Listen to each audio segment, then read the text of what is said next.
kingdom ni Pastor Quiboloy nasisira na. Noong 2014, isang pambihirang estruktura ang itinayo sa Bukawe, Bulacan, ang Philippine Arena. Sa dami ng upuan na umaabot sa 55,000, ito ang pinakamalaking indoor arena sa buong mundo. Halos 18,500 seats ang mas marami kaysa sa pangalawa sa listahan, ang Saitama Super Arena sa Japan. Ang record na ito ay nananatili hanggang ngayon. Ngunit sa kabila ng tagumpay na ito, may panibagong proyekto ang isang kilalang religious leader na posibleng magpabago sa mundo ng arena sa Pilipinas. Ang Kingdom ng Jesus Christ na pinamumunuan ni Pastor Apollo C. Quiboloy ay kasalukuyang nagpapatayo ng isang dome sa Davao City na may kapasidad na higit sa 75,000 katao na malaki ang layunin, maging pinakamalaking indoor arena sa mundo. Ang proyekto ay bahagi ng mas malawak na plano sa Kingdom Global City na itinatayo sa Katitipan, Buhangin District, malapit lamang sa Francisco Bangoy International Airport. Ang simula ng Kingdom Global City ay noong Setyembre 2012, 2 taon bago ang pagbubukas ng Philippine Arena. Pinangunahan ito ng ACQ Solomonic Builders Development Corporation na pag-aari mismo ng Kingdom. Ang religious organization ni Pastor Quiboloy ay itinatag noong 1985 at may mahigit 7 milyong miyembro sa buong mundo.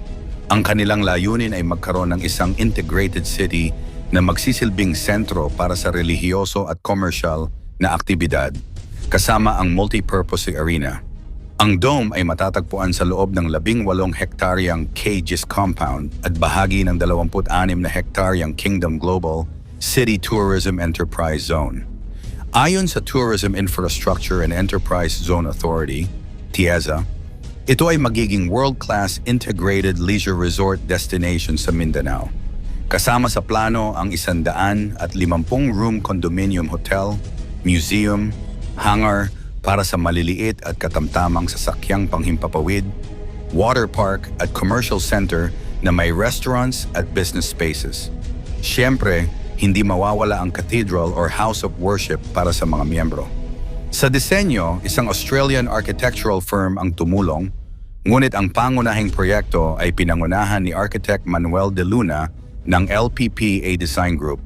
Ang dome mismo ay may footprint na kalahating hektarya at total floor area na 4.5 hektarya, sapat upang maglaman ng mahigit 100 NBA basketball courts. Ang sahig ay hinukay ng isang level para maiwasan ang flight path ng mga aircraft mula sa airport at mayroon itong centralized air conditioning, escalators, cube scoreboard, professional lighting, state-of-the-art video at sound systems na kayang suportahan ang 6,000 voice choir at 250-piece orchestra. Ang unang budget noong 2012 ay tinatayang 6 na bilyong piso. Sa mga sumunod na taon, lumobo ang gastos hanggang umabot sa 10 bilyon dahil sa delays, shipping ng materyales mula Vietnam at China, at labor costs. Ayon kay Pastor Quiboloy, ang proyekto ay nakakaranas ng delay, ngunit patuloy ang konstruksyon upang matiyak na magiging world-class ang arena. Ang layunin ng arena ay higit pa sa pagiging simpleng venue. Kagaya ng Philippine Arena ng Iglesia ni Cristo, ito ay gagamitin para sa worship services, assemblies, at iba pang religious events ng Kingdom of Jesus Christ. Bukod dito, maaari rin itong maglingkod sa mga concerts, international gatherings, sports events, at iba pang multi-purpose activities. Layunin ni Pastor Quiboloy na matapos ang proyekto bilang bahagi ng kanyang patuloy na panalangin at dedikasyon sa Diyos. Sa kabila ng pandemya, natapos ang ilang pangunahing bahagi tulad ng curtain walls, steel structures, sunshade glass, at lighting system. Subalit may mga technical aspects pa rin na kailangang ayusin bago opisyal na magamit.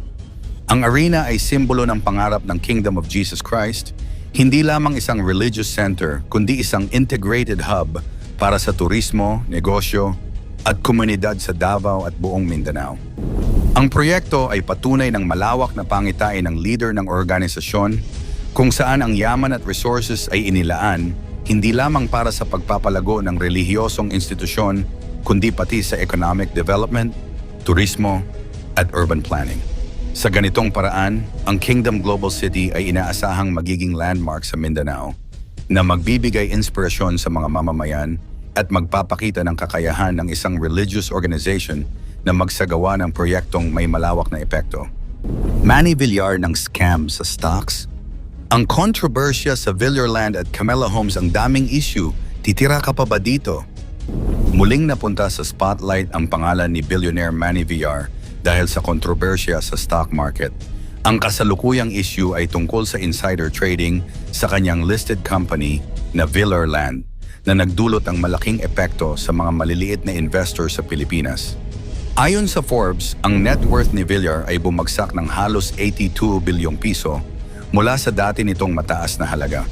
Mula sa 30-day high na 1,229 kada share, bumagsak ang presyo ng stock sa 61 sa isang araw lamang na nagdulot ng panic sa mga shareholder. Ang insider trading ay isang uri ng illegal na aktibidad kung saan ang mga may kaalaman sa mahahalagang impormasyon ng kumpanya ay nagbibili o nagbebenta ng stocks bago pa man ito maging publiko. Dahil sa ganitong impormasyon, nagkakaroon ng unfair advantage ang nakakaalam at nagagamit ito para kumita bago pa man malaman ng publiko ang kabuuang sitwasyon ng kumpanya. Sa kaso ni Villar, inireklamo ng Securities and Exchange Commission, SEC, ang Villar Land dahil sa isang press release na di umano'y naglabas ng labis na mataas na valuation ng kanilang assets noong 2024. Sa ulat ng kumpanya, tinatayang ang assets nito ay nasa 1.33 trillion, ngunit matapos ang external audit, lumabas na ito ay 35 bilyong piso lamang. Ang maling impormasyon na ito ang nag-udyok sa malalaking demand sa stocks, kaya umabot sa record high ang presyo sa 2.98 per share noong Pebrero 2025. Maraming investors, kabilang ang mga maliliit na mamumuhunan, ang nadamay sa pagbagsak ng stock price. Bagamat itinanggi ni Villar ang paratang, at ayon sa kanya walang basehan ang mga ito, kasalukuyan pa rin sa Department of Justice ang kaso. Sa kabila ng iskandalo, nagbigay ito ng mahalagang aral sa mga maliliit na investor. Dapat magkaroon ng cut-loss points o punto kung saan kung bumagsak ang presyo ng stock sa isang tiyak na level, exit agad sa investment upang limitahan ang posibleng pagkalugi. Payo rin ng mga eksperto, aralin mabuti ang negosyo at stocks bago mamuhunan. Ititinuturing minsan ang stock market na parang casino, kaya't dapat laging handa ang mamumuhunan sa panganib. Kasabay ng isyong ito, hindi rin nakaligtas ang pangalan ni Manny Villar sa kontrobersya sa kanyang real estate brand na Camella. Sa Pilipinas, maraming pamilya ang nangangarap ng sariling tahanan at isa sa pinaka-familiar na brand sa sektor ng pabahay ay ang Camella Homes, na pag-aari ng Vista Land at Lifescapes ni Villar. Mula noong inilunsad ito noong Agosto 1977, naging pioneer ang Camella sa konsepto ng house and lot communities na abot kaya ng middle at lower middle class. Ang unang proyekto ng Camella ay Camella Homes Phase 1 at 2 sa Las Piñas na may humigit kumulang 16 at 20 units. Sa pamamagitan ng pagbibigay ng kompletong bahay na handa ng tirahan, hindi lamang lupa ang inaalok kundi isang buong tahanan na noon ay itinuturing na bago at radikal na ideya. Dahil dito, naging tanyag ang Camella sa buong bansa at naging benchmark sa industriya ng pabahay. Ang pangalan ng Camella ay hango sa bulaklak na camellia na pinili ni Villar upang magbigay ng mas romantikong dating at mas maangkop sa target market na kadalasan ay mga kababaihan na may malaking papel sa desisyon ng pagbili ng bahay. Mula sa Las Piñas, lumawak ang operasyon ng Camella sa mahigit 47 lungsod at 4 na probinsya at nakatayo na ang higit sa 8,000 bahay sa ilalim ng kanilang mga proyekto. Sa kabila ng tagumpay, may mga issue rin na kinaharap ang Camella. Isa na rito ang monopolyo sa internet service providers sa ilang communities, kung saan pinipilit ng kumpanya ang paggamit ng iisang ISP na naging atensyon ng Philippine Competition Commission. Mayroon ding mga kaso ng delayed construction at turnover complaints kung saan nagreklamo ang mga residente na hindi natapos ang kanilang bahay kahit bayad na ang unit. Kasama rin sa reklamo ang mahal na Homeowners Association fees at hindi sapat na serbisyo mula sa HOA, pati na rin ang mga issue sa drainage at baha. Sa kabila ng ganitong mga kontrobersya, nananatiling matibay ang reputasyon ng Camella. Ang kumpanya ay patuloy na nagpapalawak ng operasyon sa iba't ibang rehiyon, naglulunsad ng mga bagong proyekto at nagbibigay ng financing options tulad ng installment plans and partnerships sa mga bangko para mas maraming pamilya ang maabot ang kanilang pangarap na bahay. Sa loob ng mahigit 4 na dekada, milyon-milyong pamilya ang nakapamuhay sa ilalim ng Camela, dala ang kanilang pangarap, tagumpay at hamon. Ang kwento ni Manny Villar at ng Camela ay hindi lamang kwento ng negosyo.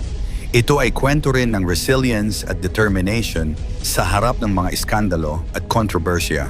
At patunay na sa kabila ng paanganib sa stock market o sa operasyon ng real estate, may kakayahan ang isang matalinong negosyante na umangkop at magtagumpay. Mula sa maliit na negosyo ng pagbebenta ng buhangin at gravel hanggang sa pagbuo ng malaking real estate conglomerate, ipinakita ni Villar kung paano ang matalinong diskarte, innovation, at pagsusumikap ay maaaring magbunga ng malaking tagumpay. Sa hinaharap, ang Villarland at Camela ay inaasahang magpapatuloy sa kanilang operasyon. Patuloy na magbibigay ng oportunidad para sa investments at pabahay at magpapaalala sa mga mamumuhunan at mamimili ng kahalagahan ng kaalaman, disiplina at responsableng pamumuhunan.